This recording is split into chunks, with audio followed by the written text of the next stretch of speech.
night. They turned to the meat and it felt so right. With steaks on their plates and the grill fired up, they found a new rhythm and filled their cup. Joy started flowing, laughter's out of sight. Now they're living loud, embracing the night. Yeah, they went full carnivore and the joy has begun. Sickness and gloom like shadows they run. With every bite taken, they're feeling so great. Sharing their message, they just can't wait. So tune in, my friend, each Wednesday night. Join Real Talk with Brian and Johnny. What a sight. Oh, what a sight. All right. Hello, everybody. It's Wednesday evening. We are back. It is a cold Wednesday evening. I don't know about where you're at, Johnny, but boy, this morning, like the wind chill was below zero, I believe, here in Virginia. Wow. And last time I looked, the temperature is like 10 or 12 degrees right now or something. So this is cold. Like Virginia, this is cold for us. I mean, it gets in the 20s and we're talking about people shouldn't be outside because they might die and stuff like that. And here it is. It's much colder than that.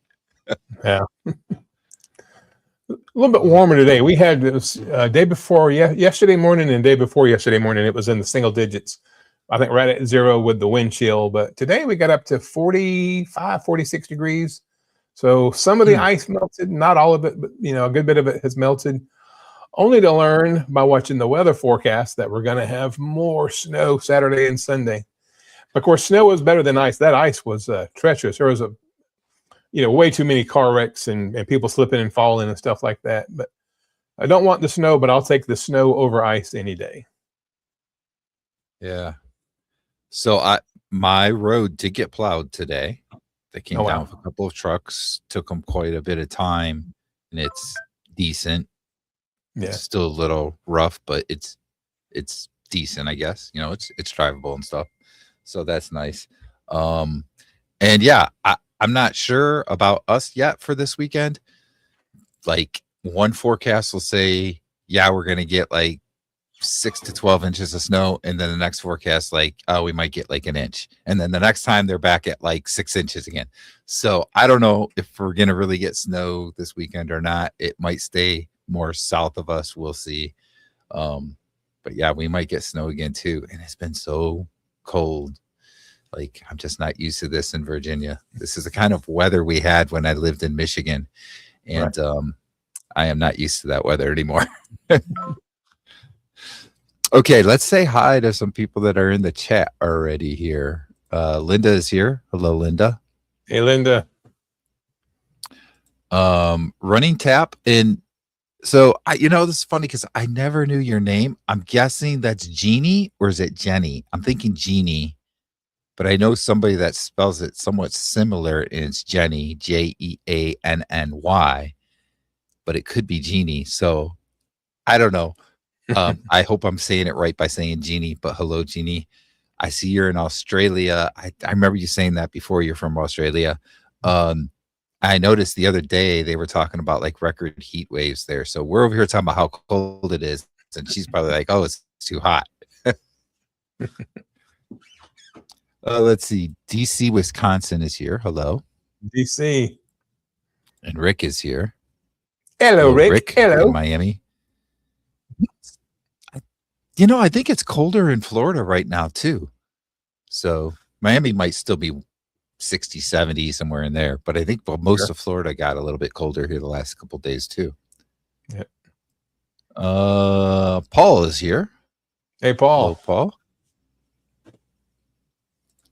Bacon Runner in Maine. I'm talking about cold. I can just imagine how cold it is in Maine. They got a lot of snow up that way, I believe. Like a lot of snow. I could be wrong, but that's what they saw. Yeah. And you want to talk about cold and snow. Lance in North Dakota. I think that's Minoy, Dakota? North Dakota? I don't know. But yes, it's got to be cold and snowy there too, I'm sure. Heather in Newfoundland, Canada, another spot that's even colder. Some of you are complaining how cold it is. It is probably even colder for all these other people. I'm sorry. Yeah, really. Yep.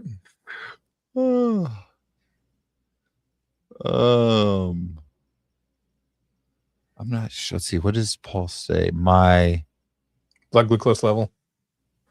7-day. Okay, because he says later 7-day. So my I got you. 7-day blood glucose level is 96. Congratulations, Paul. Good job. Awesome.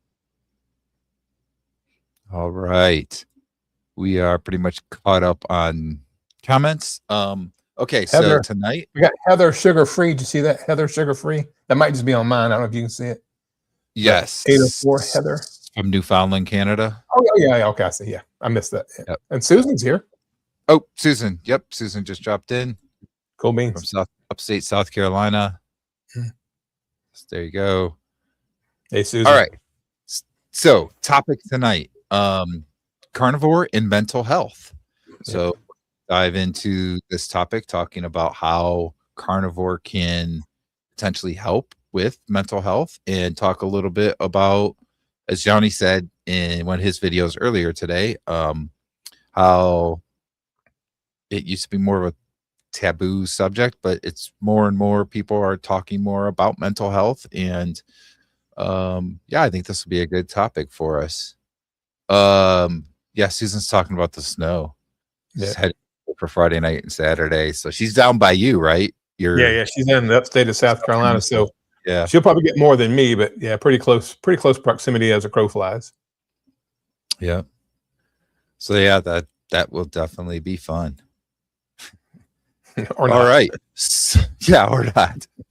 So, Johnny, you want to get us started like you usually do with our topics, mental health tonight? Sure. So, I mean, everybody, well, not say everybody, most people that go on carnivore, if you follow all the carnivore influencers like Brian, myself, people like us, Rick, everybody, we talk about the physical benefits of going carnivore. And I would say for the overwhelming majority of people that go to a ketogenic lifestyle, which carnivore is just the most extreme ketogenic lifestyle, but ketovore, carnivore, everybody's looking, well, most people are looking to fix back pain, joint pain, lose weight. Maybe they have heart issues like AFib, like Brian had and I have. Maybe they're trying to reduce blood pressure. All those things that's kind of top of mind when you think about the carnivore way of eating, the carnivore way of life. But I think an underappreciated benefit for a lot of people, and this is something that I think as we continue to promote this as a community, it can help draw people in that maybe wouldn't normally consider this type of diet or this way of eating. And it's the mental health aspect. Brian has talked in the past, he had some mild depression, maybe not debilitating, but mild depression. And he's noticed since he went carnivore that's gotten better. Myself, I suffered from a very, very, very dark depression. Now, to see me, I would smile, laugh, cut up, make jokes, but I just hated being alive on the inside. And when I went carnivore, I wasn't expecting that to get better. I never gave that 2 cents of my time. But having gone carnivore, and even though it was well documented, I've slipped and fallen many times, my mental health now was probably the best it's ever been. And we had a young lady that was in our comment section, I think towards the end of last year, maybe September, October, who actually had like anorexia. She suffered from a true eating disorder. And when she went carnivore, it brought her relief from that. We know people, most of us, if you've been in this community for any length of time, you know people who have really, really had a tough time with anxiety levels being through the roof all the time. And they go carnivore and they cut out the carbohydrates and the ultra processed food and the seed oils. And it's like magic, that gets better. So there are people out there right now who have low body fat. They probably don't have a lot of visceral fat. They think they're doing pretty well, but they're really suffering from mental health issues, whether it be anxiety, depression, just a feeling of gloom and doom all the time, things like that. And I would like to see this be more presented as a way to address mental health issues as well. I'm not saying Brian's not a doctor, I'm not a doctor. We're not giving medical advice here. But everybody in this chat, I believe somebody, or maybe yourself, has had some increase, or not like myself, a dramatic increase in your mental health. And so we're just going to talk about that, Brian. We're going to bring it to the forefront. I did some research on the internet before we went online, and I'll talk about that as we go as well. Okay. Yeah, you mentioned a little bit about me, and yeah, I had I consider it minor depression. I really didn't want to even do anything or anything like that, right? Like, and I, from people that I know that have issues with depression, it's kind of the same way. Like, you don't really want to hang out with people. You don't want to do anything. You just want to be in your own personal space, do your own thing, that kind of stuff. And not only did I, after some time, maybe, I don't know, a few months or so doing carnivore, did I want to start doing things again. But one of the biggest things that I see is that you just usually in a good mood, and you'll catch me talking and smiling a lot. And like, I never used to smile like at all. Like, I never smiled. Right. So, and I think that's part of just the, with eating meat, how it helps with like your mood levels and that. Right. So I think that's part of it there that, that happens for me. But yeah, so that's kind of like my experiences, I guess, with it. Now, I do have some family that I know that has struggled a bit more with depression. And that's like the question is, how do you get someone in that type of a situation to give something like carnivore a try? Because nobody, and I mean nobody, no type of doctors, no psychologists or any of that kind of stuff are talking about it that way, as in like, give low carb or carnivore a chance for your own mental health. So what do you think about that? Like, what can we do to try and talk to people like that and try and help them to give that a chance, give carnivore a chance or something for their mental health? Well, Brian, you bring up a great point when you say that doctor, psychiatrist, even when you go to see a like a dietitian or whatever, professional medical professionals out there, I'd be willing to bet overwhelming majority of mental health professionals have no idea that what we take in our diet, the things that we take in our body, has a direct effect on our brain chemistry, which is sad. I mean, it's so sad that they study what pill for this, and I've been in the EMS business off and on for almost 30 years. And I've been to a lot of, I don't want to say the word where young people or middle-aged people, even old people can do harm to themselves. We'll put it that way. And I've never been to one, 100% of the time, every time. They're on multiple antipsychotic, antidepressant medications, without exception, the attempts and the successful ones. Never been a single one that wasn't on at least 2 or 3, like a cocktail of medicines to try to help their brain work better, to help their mood. Well, there's a lady, and you guys might be familiar with this person, Dr. Georgia Ede, E-D-E.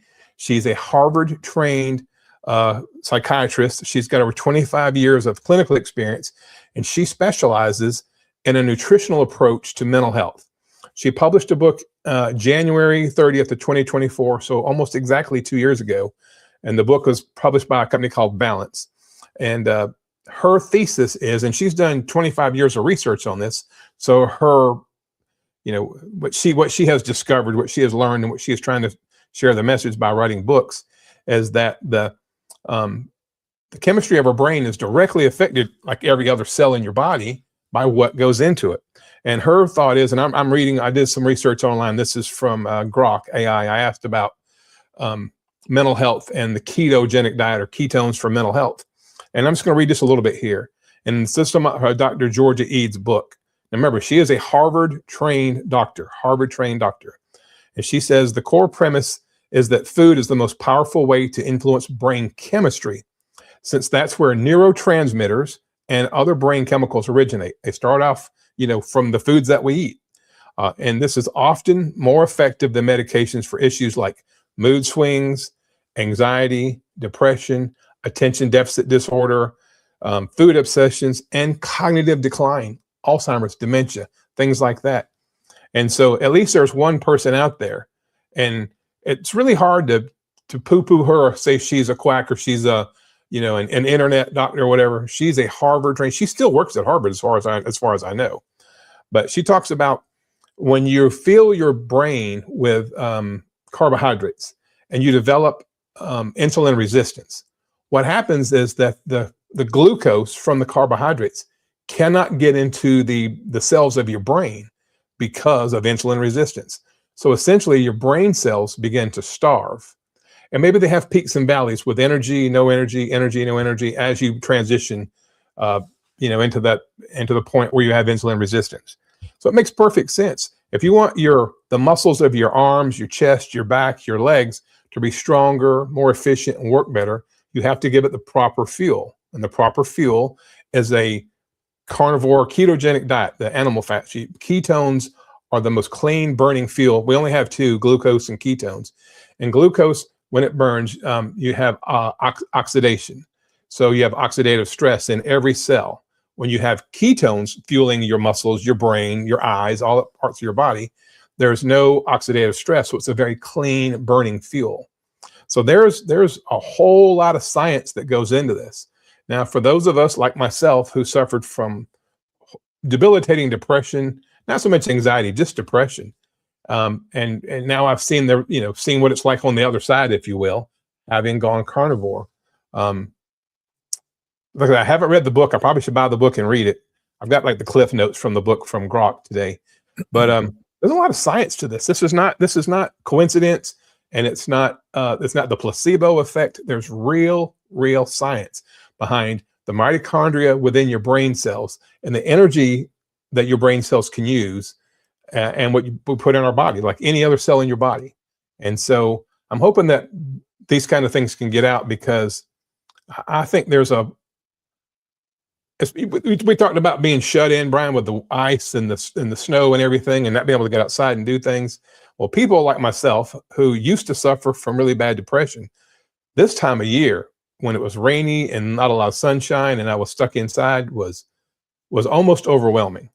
And now that I'm carnivore and I'm going through the ice and the snow and everything, I don't know, it doesn't bother me. It's an inconvenience. I don't like it, but I'm not upset about it. I'm not depressed about it. I know the sun will rise again, and eventually I'll be able to get outside and do my sprints, for example. So that's a very long-winded answer, but that's just what I'm thinking. Yeah. I want to talking about the cold and the ice. I'm bring this one comment up from Lance. 7 degrees now. I remember he's from North Dakota. He's in North Dakota. 7 degrees now, and it is absolutely beautiful. Sunday morning was minus 27. So being above zero is great now. Wow. Right. Minus 27. That right there can mess with your mental health. Like what you were talking about. Okay. So there is another thing I was thinking here while we're talking. So I have brought up the idea of, there's not a lot of people talking about and so forth, but I remember hearing before that back, like, I think it was the turn of the century, like early 1900s, there were doctors out there that were treating mental health with low carb diets. So there actually has been times in the past that doctors have been, doing that. Here's something else that Lance brought up. I want to bring in here. There's no money in medical to help mental issues with diet. Same with any disease. No diet recommendations because it doesn't make the medical profession any money. Yeah, that unfortunately that's definitely true.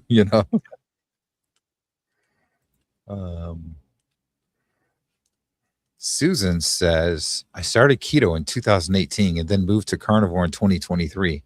I'm a carnivore, a little bit ketovore. I was depressed before keto and carnivore. Family said I'm a different, happier person now. Feel best on carnivore.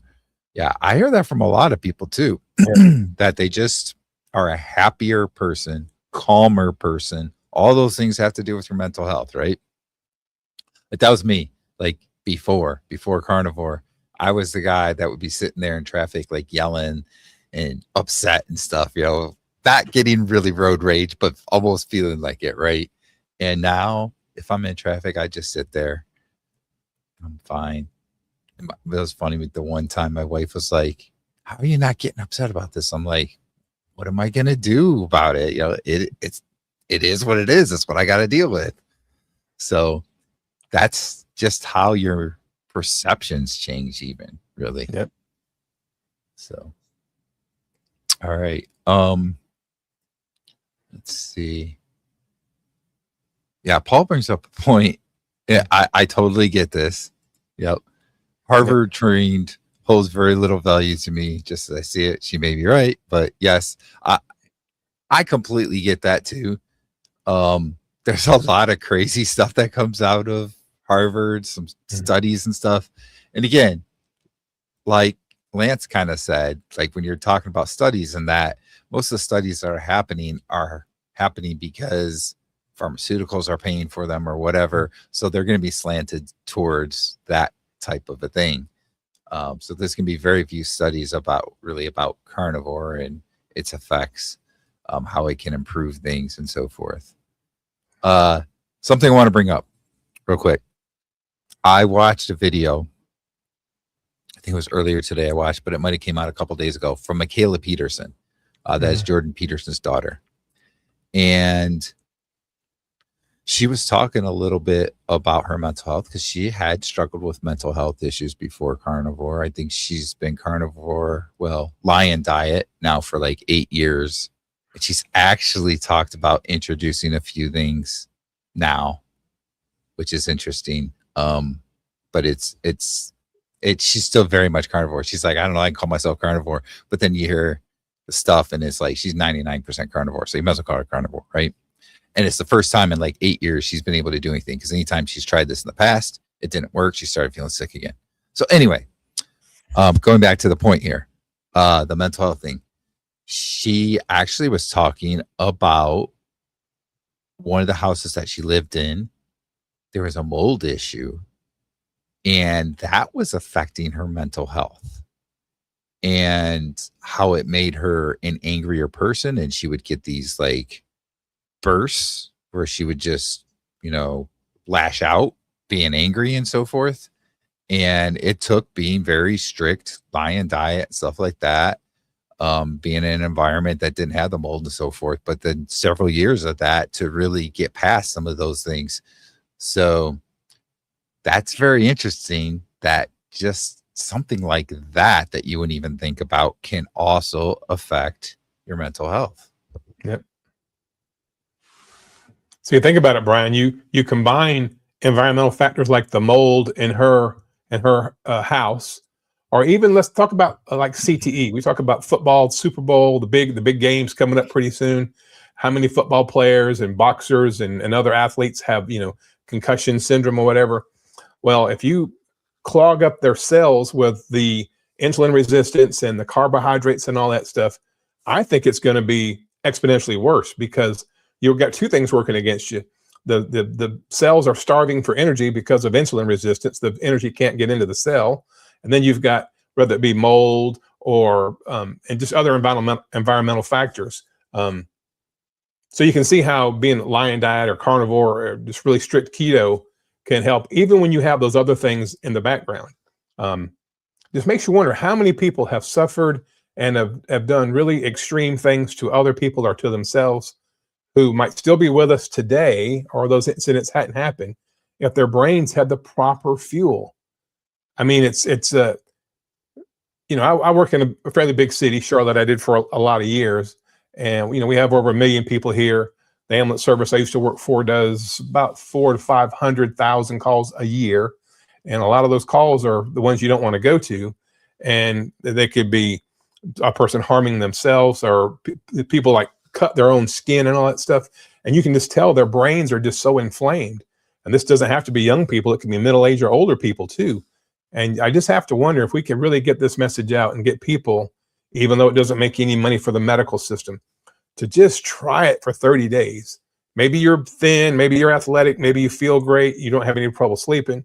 But if you have mental health issues, you could do the N of 1 experiment. And you could try a keto or ketovore or carnivore diet for 30 days. And you could perhaps change your life, even though you think you're healthy physically, and you may be. But the mental health I think it's just as important, if not more important, as the physical health. I know for me, I don't have pain in my hips. I don't have pain in my knees. I don't have any lower back pain. I never have any pain anywhere. I can't remember knock on wood. I can't remember the last time anything hurt. And I'll be 59 in about 4 weeks. So that's really great.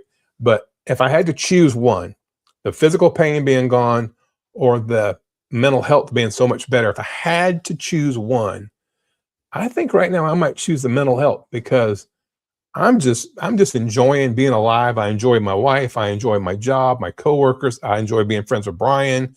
I mean, all you guys in the chat here. I love interacting with Rick. I mean, it's just like every day of my life is like Christmas Day. And I know that sounds cliche, and I'm not trying to pour it on too thick. That's just the truth. And it all comes from removing the crap from my diet and replacing it with, ketones, ketone bodies, the keto way of eating. And it was just so easy. And I don't have to take any pills to accomplish this. Yeah. Cynthia's here. I want to say hi to her real quick. So hello, Hey, Cynthia. And then I'm gonna go back to this. So this was when I was talking about Michaela Peterson, I think. Yucky veggies. So I'm gonna talk about that real quick, just real quick. Sure. But yes, so I don't remember exactly what she said that she had introduced. It was just a little bit of stuff, but I think that there was I don't remember if there was veggies, but there might have been some fruit actually. And I have no problem with people eating that kind of stuff, and I think everybody should have the choice to eat what they want to. And if it doesn't bother you, then that's probably good. What concerns me for Michaela is, in the last 8 years, every time she tried to add a little bit of that stuff back in, she had problems. And she had lots of bad problems before going to the Lion diet. Just because her body has healed enough right now that she's not having problems in the first few weeks of doing this doesn't mean that isn't going to cause problems down the road.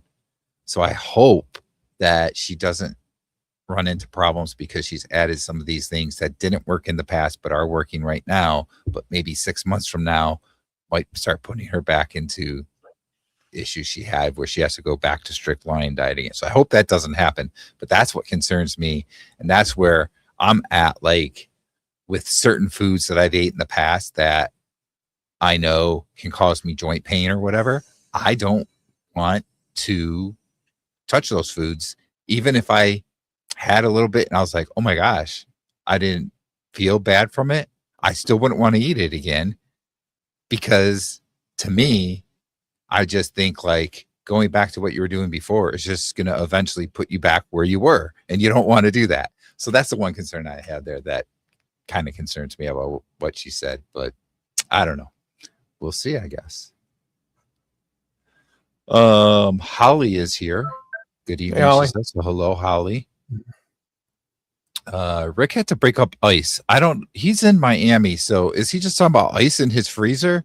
Because it shouldn't be that cold in Miami, right? You never know. This was a wild storm. I mean, I know people in Pensacola area that said it was in the 20s yesterday, but Miami, I don't know. And then Rick says, have to be mentally stable to like a quack like me. Rick has talked about on his channel, Rick has talked about the house that Rick lives in is an older house, and it's not always completely waterproof with all the hurricanes down there. And I think I've heard Rick say that he thinks there's mold in the house that he's living in.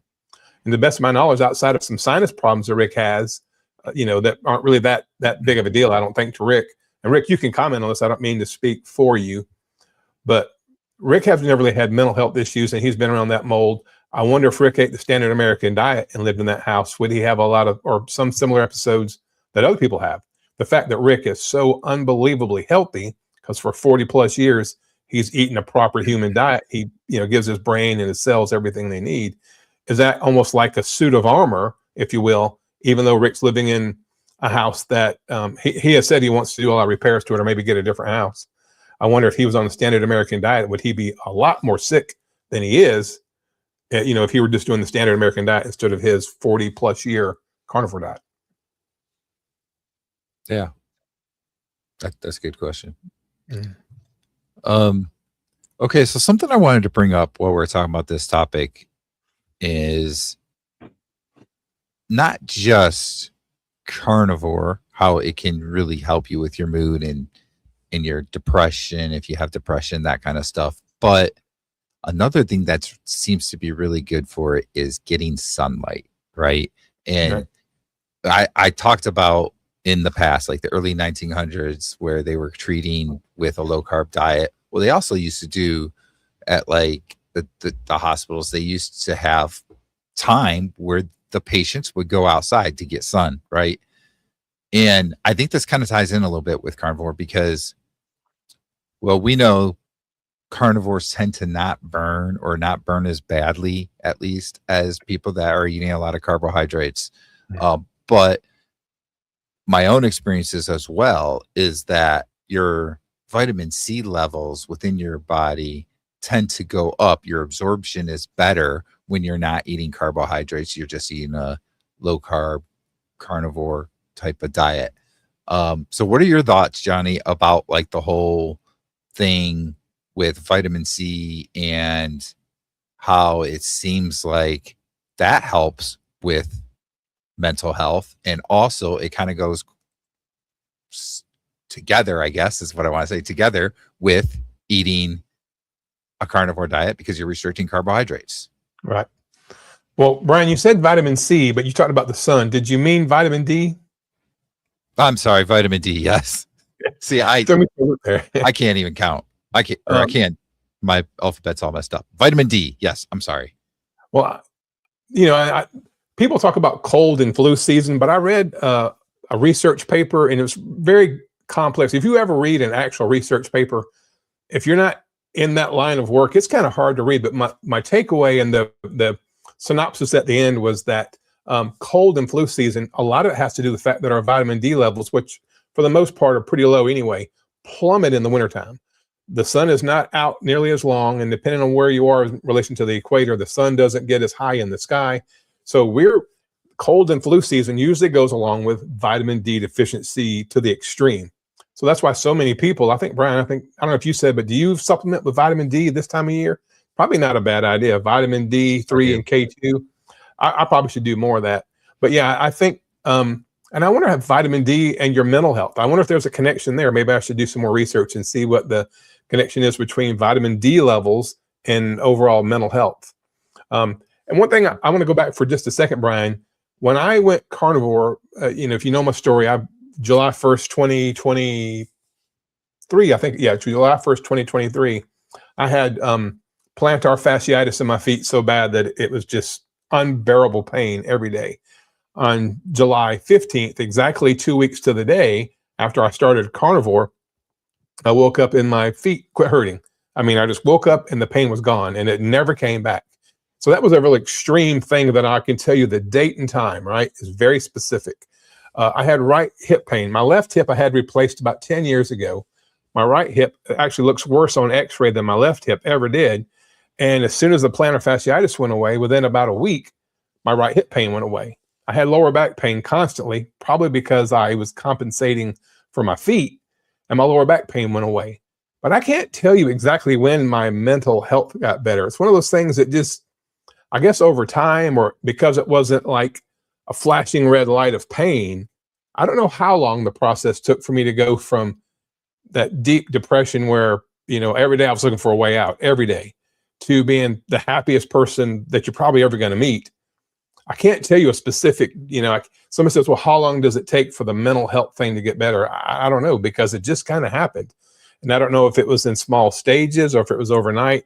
I guess I was so tied up with the extreme physical pain of my feet and my back and my hip that I didn't notice. But it was just really weird how it was one of those things like my, I have toenail fungus real bad, and that went away. And I didn't really notice it until one day I was doing my toenails and like, holy crap, they look normal. But there was other things that just with the going carnivore that got better, that like floaters in my eyes. If you guys know what floaters are, when you look up and you kind of see those bubbles floating around, they went away. But I don't, and it just kind of, I guess it was so subtle that I didn't notice it. But my mental health just got better, and I can't say that I woke up one day and I was better. It just happened. I don't know what the time frame was. And maybe at first I might have attributed it to not being in so much pain, made me want to, be happier because I wasn't in pain.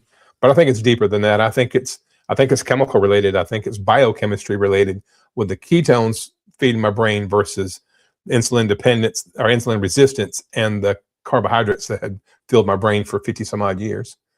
But anyway. Yeah, I think that's interesting. And I kind of agree. Like, again, I didn't have really bad depression. I would just label it as mild depression, but I can't necessarily pinpoint either. I think that maybe it just slowly gets better, and then you kind of get to that point and you're like, hey, you know what? Because like one of the first things that really got me thinking about that was, I remember one day I asked my wife if she wanted to go out and do something after I got done working, and she was like, you never want to do anything. Like, why do you want to do something? And I'm like, oh yeah, you know. And then I slowly, like probably somewhere around the first year or so on the carnivore diet, I slowly had people tell me, you know what, you seem to be happier. You're smiling a lot. You never used to smile.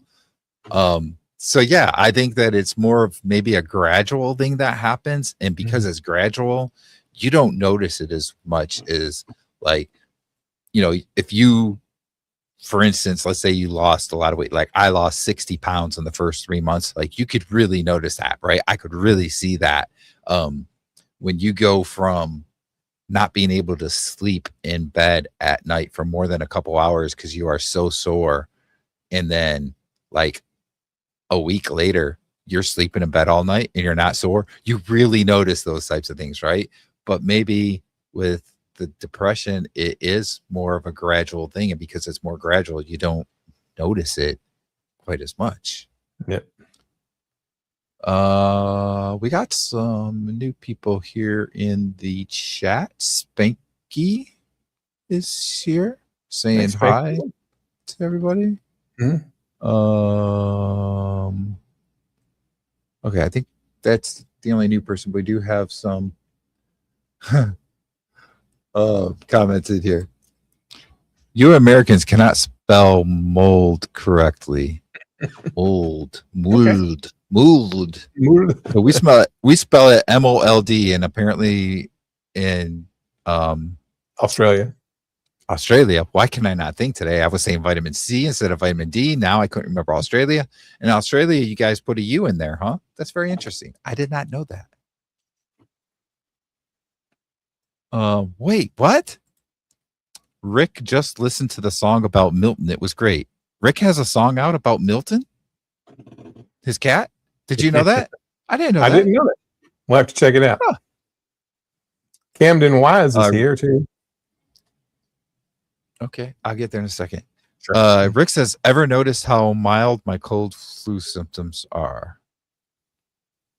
Ever noticed how mild? I know when Rick and I were talking once before, maybe one of the interviews I did, he mentioned how he does get sick, but it's very mild. Like, he gets over it a lot quicker than any of his friends. So I'm sure that has to do with the vitamin D. Okay, where are we looking? Camden, here we go. Yes, Camden is here. So hello, Camden. Hey, Camden. Cynthia says, my severe depression went away within 2 weeks of starting carnivore. And this is the whole thing where everybody's different, right? It's interesting. I haven't had it since. I was so bad that I had my suicide planned. The only thing that saved me was the agoraphobia, fear of being around other people. She became a recluse. Okay. Wow. I am glad that you went to carnivore. Yep. Yes. I couldn't leave the house to follow through with it, and I didn't want my husband to come upon me afterward. Okay. Well, I am so glad that you found the carnivore diet and that you have gotten past that.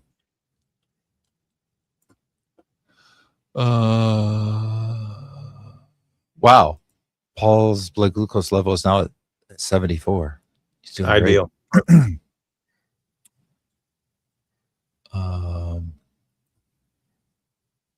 Okay, here's somebody new, I think.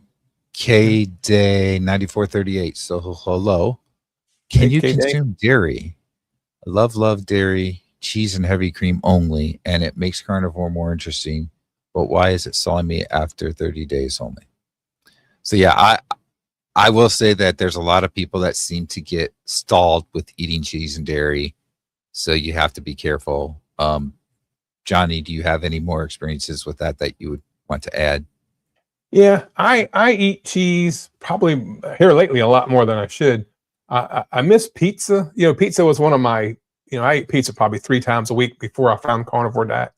But I found that I can get some mozzarella cheese, the real stuff, and put it in my frying pan and kind of let it melt down in the frying pan and get me a couple of pepperonis and kind of brown those in the frying pan, put them on the cheese, and then kind of fold the cheese over on it. And it's cheese and pepperoni, so you kind of get that pizza sensation. And I've been doing that a lot lately. So the cheese is an Achilles heel for me as well. I have heavy cream in my coffee every morning, about a tablespoonful. I have 1 cup of coffee, a tablespoon of organic heavy whipping cream. And I probably, there for a long time, I was really, really concerned about my weight. I kept looking for that number on the scale, and that was my validation. But really in the last couple of months, I guess it's because this time of year or whatever, I hadn't really thought about the scale a whole lot. I mean, off and on somewhat, but I just feel so good. And when I decide to get back and cut or try to go leaner again, I'll probably cut out the cheese and stuff.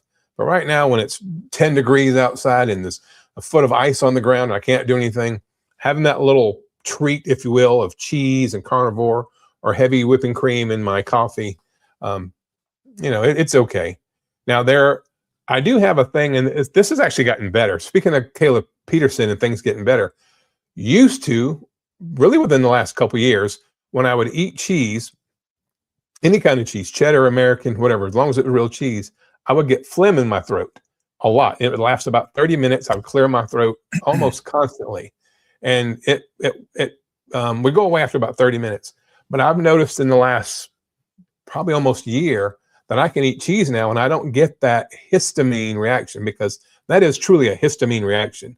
Some people are allergic to some of the casein in cheese or whatever, and I was kind of mildly, but because I've cleaned my diet up so much and I've done so well, not perfect, but pretty well, now I can eat cheese and I don't get that histamine reaction. So, you have to decide, would you want to cut out the cheese, maybe cut it out for 30 days and see if the scale moves, if that's what your primary goal is, to see that scale move. Cut the cheese out, cut the heavy whipping cream out, and see how it goes. But I'm carnivore, and carnivore comes from it. I mean, cheese comes from an animal. Heavy whipping cream comes from an animal. If you mix your heavy whipping cream long enough, it becomes butter, right? That's what butter is made out of. And I do eat a lot of butter too. I eat an absorbent amount of Kerrygold salted butter. I eat a stick of butter a day, every day. I have actually had 2 in a day. Wow. So anyway, a long-winded answer, but I hope that helps. You can consume dairy. It's still considered carnivore. No one's going to come and put you in jail because you have a little bit of dairy. Just know that it could stall your weight loss. Yeah. Now, I will say also, when it comes to like cheese, maybe the quality of the cheese is going to make a difference as well. Yeah. So for me, when it comes to cheese or dairy, I usually, if I'm eating that day, which is most days, I have because I use it as like fermented, right? So I get aged cheese, maybe some like blue cheese. Trying to think, I've had like, I can't remember how to pronounce it. Gruyere cheese. Did I pronounce that correctly? I think maybe, I don't know. But so those are some cheeses. Dairy wise, I tend to go with just a little bit of goat yogurt, and I'll do kefir, like whole milk kefir. So I'll do some of those things, just a little bit though. I don't do a lot, just a little bit. And I think because that they're more high quality cheese, not like the typical cheese you're going to buy at the grocery store, that makes a difference as well, I think. So let's see where we are at. Okay. Barbara made the song about Milton. We were talking about the song earlier. And oh, by the way, Thomas is here. He says there are like 3 songs about Milton from Grandma Crochet Corner. So hello, Thomas. Good to see you again. Yes, Barb is a wizard at making songs. She made one of my career today. Cool. Where are we? Rick says that he eats cheese and yogurt daily. I'm thinking it's fairly similar to what we do because I know Rick does fermented foods. And then here's another question from K-Day. Do you think when insulin resistance, when my insulin resistance is better about a year from now, dairy will not stall me? I don't know. I think everybody is kind of different. Some people I have heard say they don't have any issues at all with eating dairy, and then other people say they do. So, and I think, again, like I said, the quality of it might make a difference. Says he has the same issue with the phlegm and dairy that you were talking about. Go up one comment, Brian, to DC, Wisconsin, 842. That's a great point. Yeah. Dairy has lactose, which I think is a sugar. I've been thinking it's the sugar that stalls people. It turns into glucose. Because it could knock you out of ketosis. It could knock you out of ketosis if it's high enough, and if you eat it often enough or whatever. I think maybe he's right. I didn't even think about that, but DC's got a great point there. There is milk sugar, lactose, especially like in whole milk or things like that, or whole milk cheese. Your body treats it as a sugar because that's how it gets metabolized, and so that could be part of it. I still think if you keep your carbohydrate intake below 20 grams a day, you're probably fine. But really, all you can do is cut it out and see. Go try 2 weeks, abstain from it for 2 weeks, and see if the scale starts moving again. I don't know what part of the world you're in, but like for me, I enjoy sprinting, jumping rope. And if you can be more active and just, hate to do a whole calories in, calories out thing, but you can be too sedentary. If you can get up and move, especially after having a meal with a dairy in it, try to go up and down some steps, do some squats, do some wall sits or push-ups or whatever, and see if that helps, help burn off some of that lactose that's in there. Yeah. And Paul says cheese and yogurt raise his blood sugar, and that's probably for what you're talking about with the lactose. Yeah. Mm-hmm. Rick, you won't cut the cheese much on Carnivore unless you're eating cheese, because I have had that happen before where I've eaten certain cheeses and I have had some farting issues from it. So yes. Coach Julia Edens is here. Hello. Hey, Coach Julie. Let's see. Susan says, I eat a little cheese with and HWC with heavy whipping cream in my coffee. You guys keeping me on my toes here, trying to keep up with all the acronyms. I started back having dairy in coffee 2 months ago. I think it stalls me, but I'm enjoying it right now. I'll probably quit it in another month or two.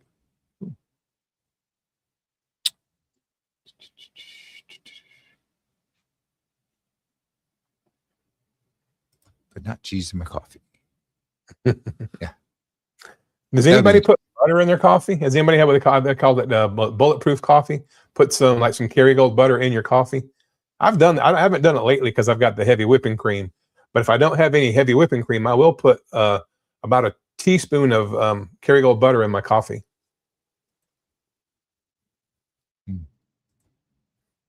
Camden says, I allow dairy and have a glass of whole milk at dinner every day. It's what ChatGPT called a finisher, which helps put a period at the end of the eating day, at least for me. DC says Carb Manager gives yogurt 8 grams of carbs. Yeah, it probably depends on the type of yogurt, because I know some of them have a little bit more sugar in them. They'll say right in the nutritional info. The one that I can't remember the brand name, but it's a yogurt, or it's a yogurt. It's a goat yogurt. It's pretty clean. It's not too bad. I think it's like 2 grams of carbs.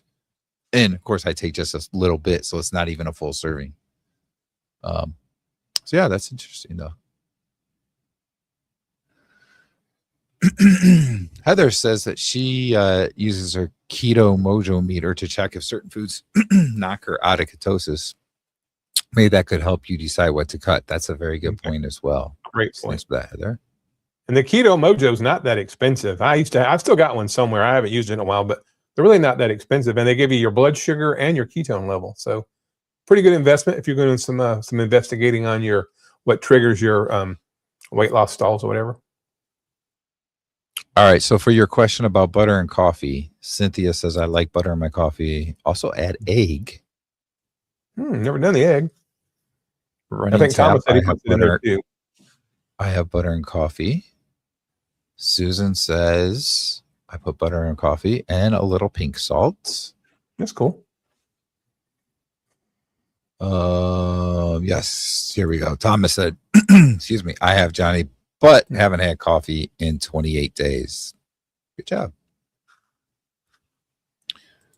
I just don't like butter in my coffee. I just like it black. Yeah. Nobody is saying the answer I would give, and that is, I don't drink coffee.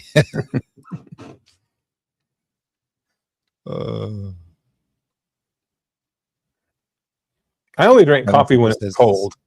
I can't drink coffee in the summertime. I'm too hot natured, but I'll drink it in the late fall, winter, and the early part of the spring. But once the weather warms up over about 75 degrees, I'll cut coffee until the next fall. So this doesn't necessarily have anything to do with coffee, just yogurt, but I love Sigis. That must be the brand. Vanilla yogurt, and I mix in frozen blueberries. And then back to the coffee. I can't wait to try butter in my coffee, but don't know why I haven't gotten around to it yet. This helps. All right, there we go. Rick is like me. I never drink coffee. There you go. Rick and I. Running tap needs coffee. I have had one coffee in 3 years. So Spanky doesn't drink it. Good job. Cynthia, I am like Johnny. I only drink it during the winter. It warms me up. That makes sense. I mean, it's hot. Yeah, makes sense. Coach Eden says, I wear a ketone monitor that I got for free to try. I am usually like 1.5, I 2.7, but it's not the food that impacts it most for me. If I'm stressed, I will not ever register one itty bitty number. You know what's interesting? I have never tested my ketones, but there are times I can know when I am like really deep in ketosis, just from my breath. You get like that. Yeah. That I can't even explain it, but it happened to me earlier because I'm currently in the middle of a fast and I hit long enough that I got really deep into ketosis that I could tell it in my breath. The other thing I can also tell is on my Fitbit, my heart rate. I was just sitting there watching TV, about it's like an hour or so before our live stream. And I looked down and my heart rate was like 56. When my heart rate gets really low like that, that typically is another sign of me being in pretty deep ketosis. And it's usually when I'm good 24 hours or so into fasting. So that's how I've known for myself, at least. Susan says, back to coffee. I stopped drinking coffee 2 years ago. But like Johnny, I like a warm cup of coffee in the winter. And Linda asks Thomas if he has noticed any benefit from not having coffee. I'm interested to see what he says. Yeah, me too. Yes, DC, this is probably the reason why I don't drink coffee either. Have to stay away from coffee because it's caffeine with AFib.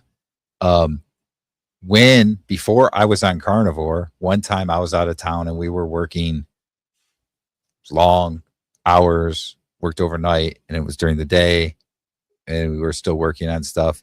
I drank a couple cups of coffee and fairly quickly went into AFib. That was the last time I had coffee. Last time I had it. So yes. I just want to say for the record, I drink decaf coffee because everybody knows I'm in AFib. There you go. So Johnny would give up coffee, the AFib would go away. So I did switch to decaf. I have a Maxwell House decaf 1 cup every morning. But then I say I'll go probably by around March. I'll quit drinking it. I'll try to use. I got one of those big cans, so once it's gone, I'll stop for the year. And even when I stopped last year, the AFib didn't get any better or worse. But I do use the decaf in hopes that maybe it'll help. But anyway. So Camden says, excuse me, I have to share about putting a little salt in whipped cream. I make it out of heavy cream with a little tiny bit of stevia powder and vanilla. I tried a pinch of salt and it tasted caramely. Interesting. And where was it? Linda had asked about if Thomas has seen any benefit from his coffee. And Thomas says, with this cold, Linda, I am not sure, but I have noticed no need for it. So interesting. Broke the addiction. Maybe it hasn't been long enough to really know yet. Yeah.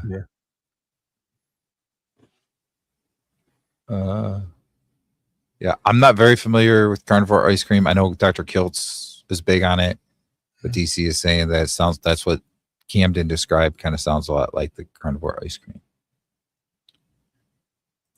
Spinky asks, who here puts Cool Whip on their pumpkin pie? Asking for a friend. Back in the day, right? Back in the day before carnivore. Actually, I was never a Cool Whip type of person. When I ate pumpkin pie before carnivore, I always had it plain. Nothing that. That's just me. But anyway. Brian. Yes.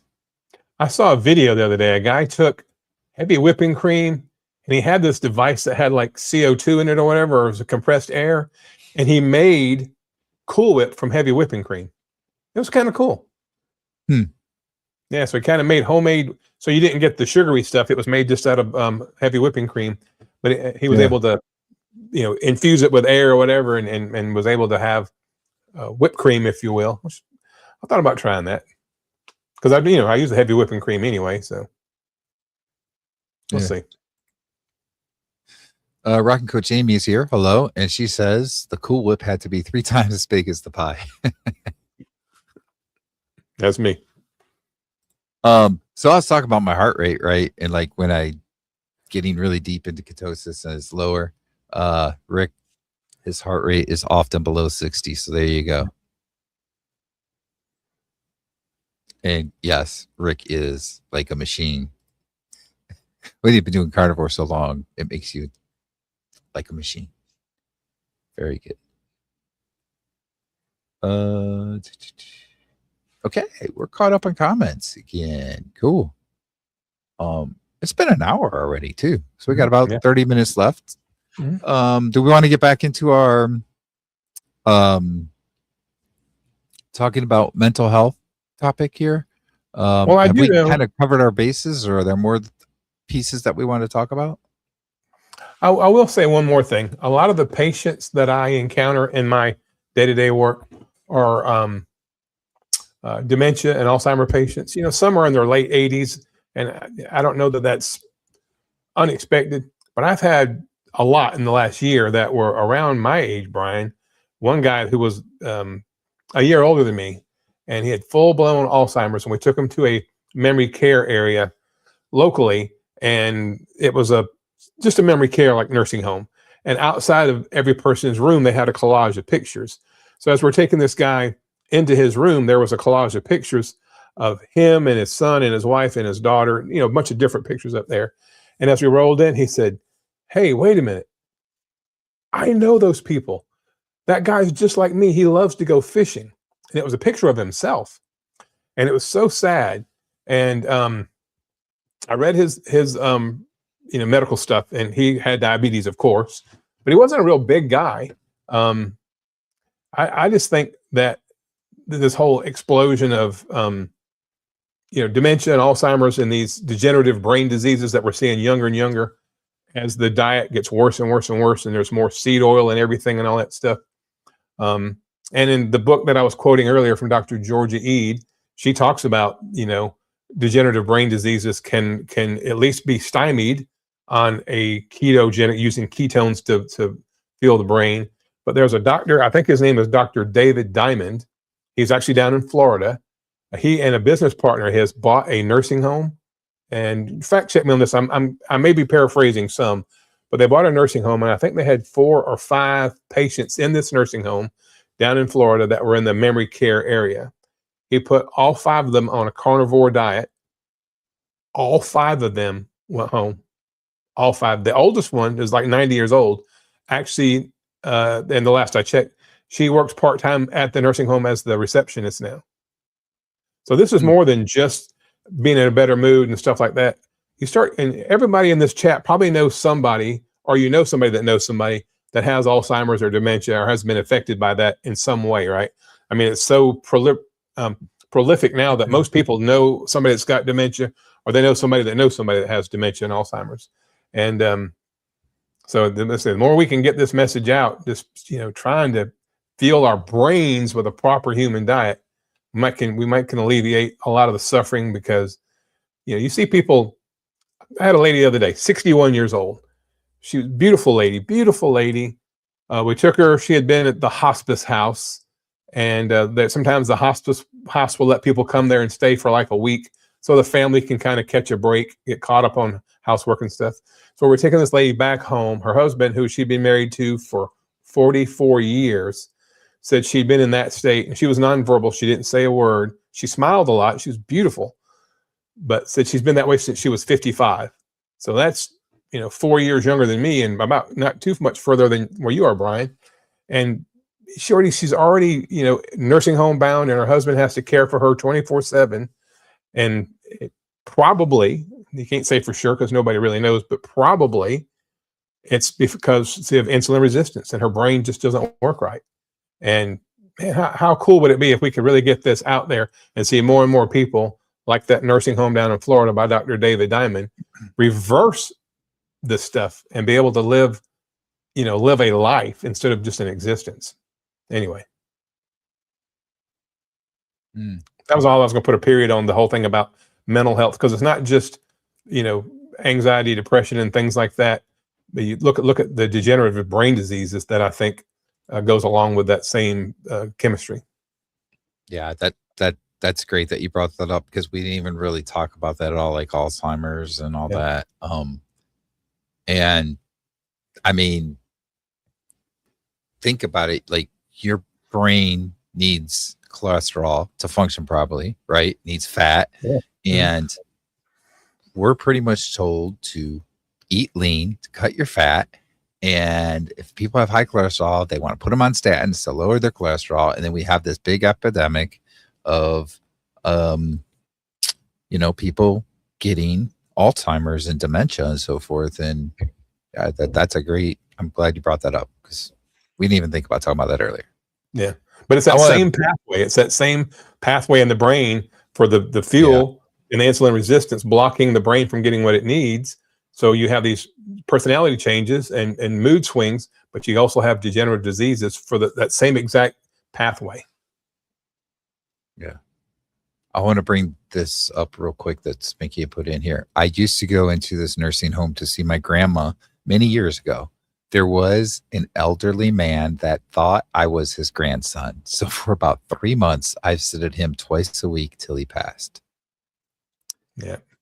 And he was so happy when I was there. That's awesome. That's fair that you did that. Yeah, that is.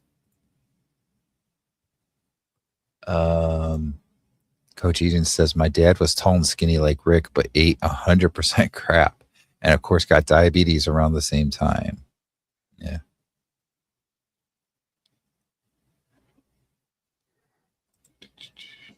My ex-husband said his mother ate ice cream every night, was very small in weight, never had weight issues, but developed insulin resistance to Alzheimer's to death at 80. And I think the rest was cut off. It says, but the Alzheimer's was, maybe there's another comment coming I don't see yet. Yeah. Maybe. Yeah. I'll wait for it. Yeah. That's definitely a huge thing that we just completely didn't talk about for the first hour. That has to do with mental health, Dementia is a big thing. Oh, here we go. But Alzheimer's was for 40 years of her 80. Mm. She never recovered. Wow. Could you imagine that? Half of your life having Alzheimer's, dealing with that. That's wow. Yeah. My grandfather on my mom's side had Alzheimer's, and that was I think he only had it bad at least for a few years, like maybe 3, 4, 5 years or so. But my mother had to deal with that, right? He was in a nursing home, but it was very difficult for her. And as being a younger kid, it was difficult for me to watch because, like, the way that Alzheimer's can affect you, a lot of people tend to get angry because they're so confused and stuff like that, right? And there were times that he like didn't remember her, know who she was, so then he would get angry and start yelling. And yeah, it's a very bad disease that really not only is it a mental health disease, but it can affect other people's mental health that are trying to take the care for those people. So Right. All right. And we look like we are caught up on comments. Well, Brian, I want to change the subject to something a little happier, a little more. I noticed this last week and I forgot to mention it. You got a haircut. I did. Yeah, you had it last week too. I just now hit me. I said, well, he had short hair last week. I thought you were going to let your hair grow out for one of your daughter's weddings. Yeah. So that was the thing, right? Like, was it like November, I think? I had asked her about her wedding, which is coming up in May. And she said, yeah, let me see your hair grow out, see what it looks like. Now, my hair has been short like this ever since like my freshman year of high school. So when I was like 14, 15 years old, right? So I was like, okay. So I started letting it grow out. I got through some of the beginning annoyances with it. And then as it just continued to grow out, it just was getting worse for me. Very difficult to deal with. Like, I'd wake up in the morning, it was just all over the place. I'd get a shower and it still would be like difficult to try and get it to do something. And it was really thick, I guess. Like, I don't know how to explain it, but when you're used to having your hair short like this, it's hard to get used to it. And there was just like, so I guess about a week and a half ago or whatever, I was like, so you sure you still want me to have my hair like this? And she's like, no, you know what? You can cut it. I think it'll be better short anyway. So I was like, yep. Like the next day I cut it off. So I'm back to how I normally do my hair. And I don't plan on letting it grow out again. And I'll say my other daughter, so I got 2 daughters and they're both getting married this year, one in May and the other one's in November. And my other daughter, like a few weeks ago, I was FaceTiming with her and she saw, and I think it was like towards the end of the day, so the hair was kind of getting a little bit messed up. And she saw me and she's like, you know what? After your other daughter's wedding, don't want to say any names, but after her wedding, you can go ahead and cut your hair because I don't want your hair looking like that for my wedding. So yeah, I'm done with it. Go back to the short hair. Oh, let's see. Look who's joined us. Yes, there we go. I knew I saw something. Greg, how are you doing? Greg. You know what? I should announce this real quick. Why not? Greg and I are doing a live stream next week. Johnny and I will be here Wednesday night, like we always do, 8 p.m. for Real Talk, 8 p.m. Eastern time. But next Thursday, so the day after, at 8 p.m. Eastern, Greg and I are doing a special episode of the Low Carb Football Party Super Bowl edition. We're going to talk about Super Bowl, the teams are playing, our picks for it, but we're also going to talk about what are some really good foods to have on the Super Bowl Sunday, whatever foods that are healthier foods for you.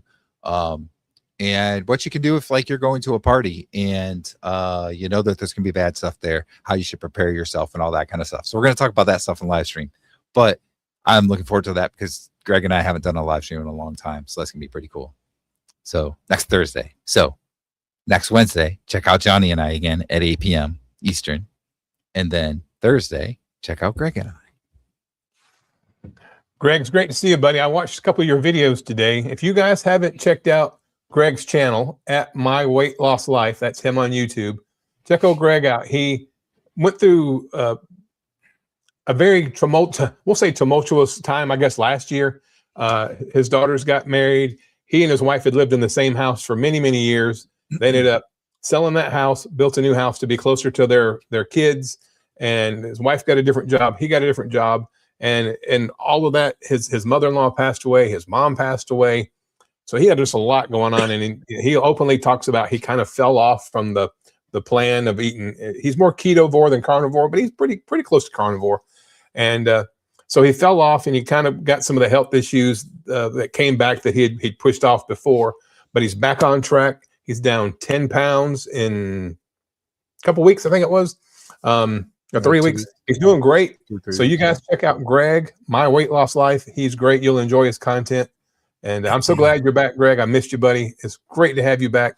I actually spent the night when Greg lived in northern Iowa, up near the Minnesota line. I went up there when I was a truck driver, and he and his wife had me over, and we cooked and ate and made some videos, and it was awesome. So glad to have Greg back. Seems like he's really kind of got his life is leveled off now. He's back down to earth, and he's doing great. So Greg, good on you, buddy. Good on you. I loved your content. I'm going to continue to watch all your videos.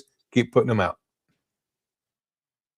Did you see, I think it's his last video with the truck that came around barreling around the corner? Right above it. And then I watched the actual video about his results. And I meant to go back and watch that one, but then my wife wanted to go. We went out to Logan's Roadhouse Steakhouse tonight, but I will go back and watch that. Apparently a truck almost hit him while he was filming his video. Yeah. So you got to see it in the video. And it probably doesn't look as bad in the video, but I know because, I do recording sometimes with my phone and so forth. And he was recording with his phone, I'm pretty sure, if I'm not mistaken, in his car. And when you're seeing whether it's like through the side view mirror or rear view mirror or whatever, or just through your phone or whatever, sometimes things look really close up. And this truck came around the corner and it kind of like was sliding a bit, and then it started going normal. But as it's like sliding, it's kind of like coming, like it's going to come towards the car. So even me just watching it in the video, not through the side view mirror or any of that kind of stuff, I was kind of like, is that truck just going to slide into him? It's like a pickup truck or whatever. So yeah, you got to check it out. It's funny. I was like, oh my gosh. I'm laughing here just thinking about it. Hey guys, everybody in the chat. I thought about this. I meant to mention this earlier. We forget every week, Brian. If you haven't hit the like button, hit the like button for us. Let's see if we can push this algorithm to help Brian and I get this message out to more people. We're getting more and more new subscribers and new viewers every week, and it's going great. We really want to push this out. So if you haven't hit the like button, go ahead and hit that like button for me. And if you haven't subscribed to my channel and or Brian's channel, go ahead and do that too, if you will.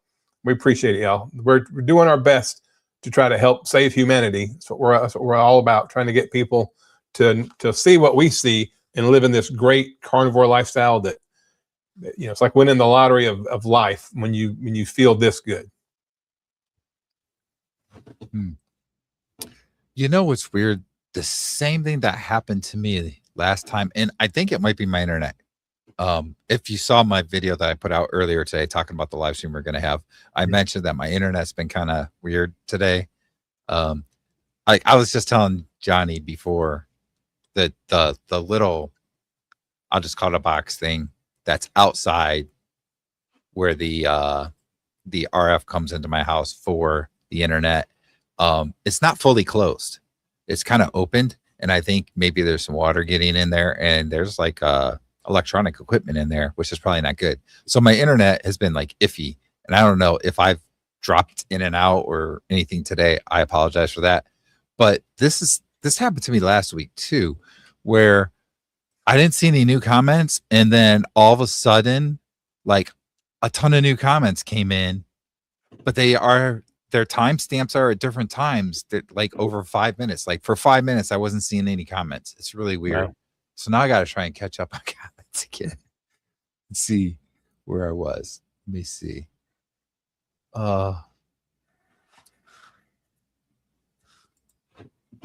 So Spanky said mental health is a huge thing nowadays. Mind you, years ago, we just swept it under the rug. Now, if you're suffering, it's okay to ask for help and reach out. I did. I was diagnosed with severe PTSD. Yes. So I use humor to hide the pain. I know somebody else that says that they use humor for it. Yes.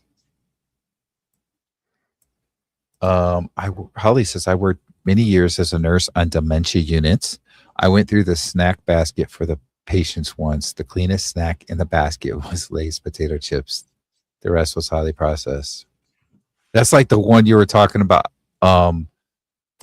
The guy that you took him back to his room or something. He had this big care basket of like candy bars and stuff. Oh yeah, yeah.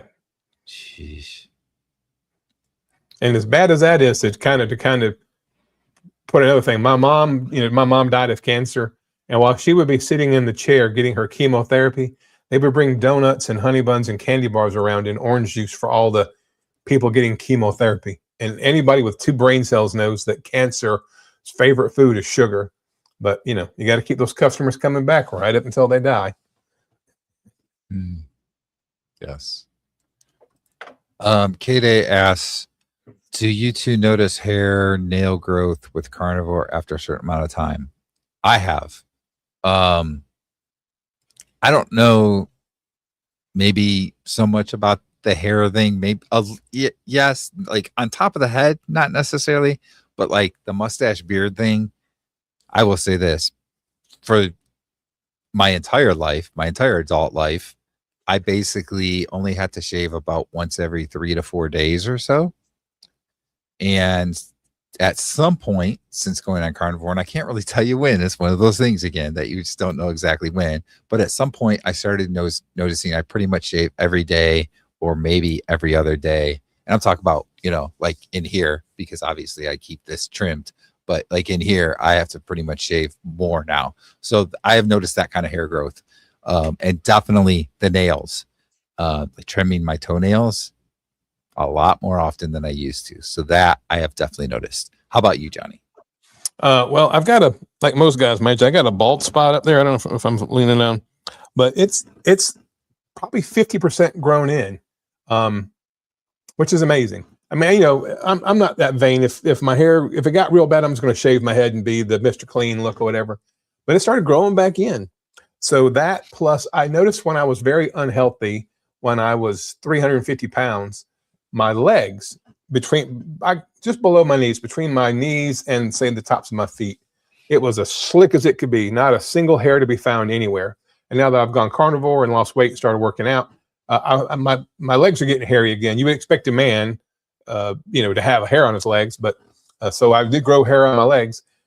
I've suffered terribly from nail fungus. You assume it's something you picked up in the yard or whatever. Who knew that nail fungus has something to do with your diet? But when I went carnivore, all 10 of my nails got clean, got better, got thinner, got normal.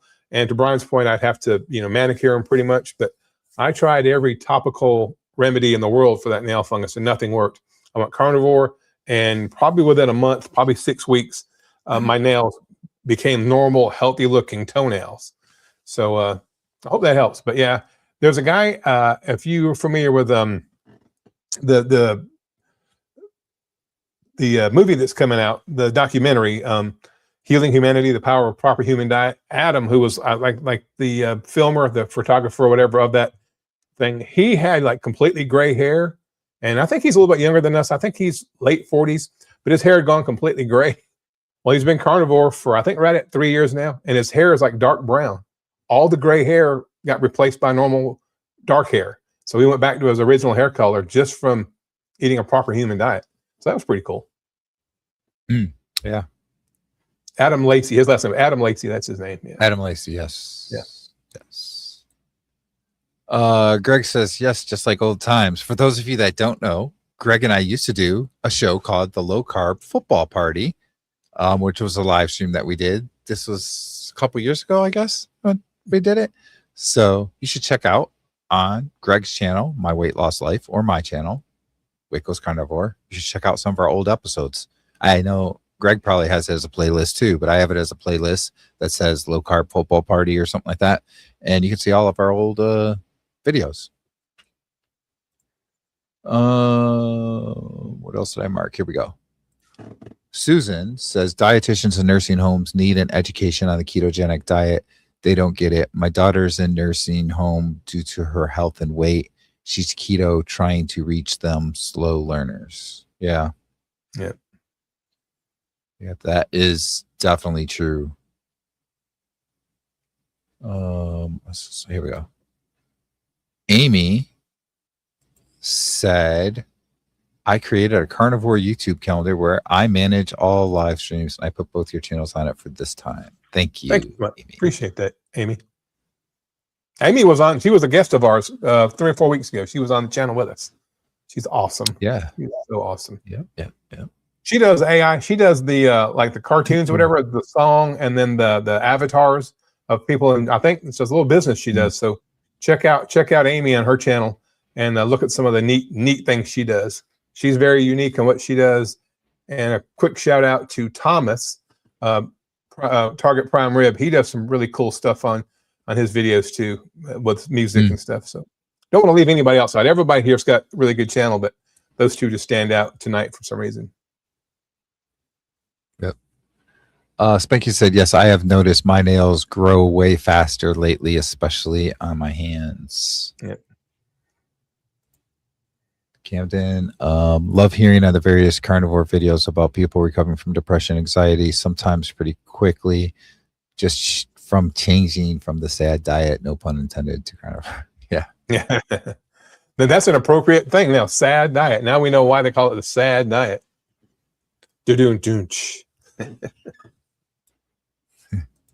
So Cynthia says, my leg hair has grown back, but only below each knee. I call them knee beards.